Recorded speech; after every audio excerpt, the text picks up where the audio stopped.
বাঁদর মামা পেল একটা কলার কাঁদি। কলা দেখে বাঁদর মামা লাফালো খুবই।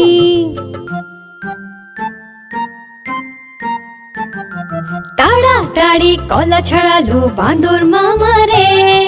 খোসা এদিকে ওদিকে, ওদিকে এদিকে সেদিকে ফেললো। বড় টুকরো মুখে ঢুকিয়ে মুখ খুলে পুরো কলা চিবোলো।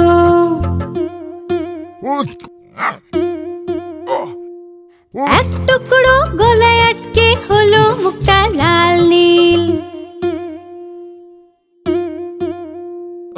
ভালুক দাদা তখন বাঁদর মামার পিঠ চাপড়ে জল খাইয়ে বোঝালো ওকে,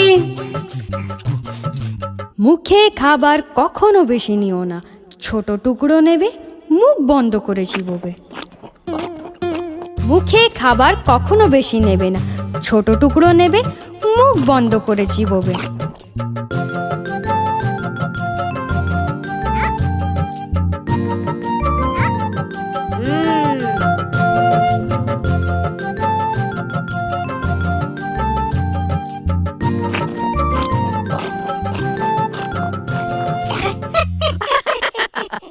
আমি বাঁদর মামা হব না, আমি ছোট টুকরোই নেব আর মুখ বন্ধ করেই চিবোবো আর খাবার না ফেলার চেষ্টা করব।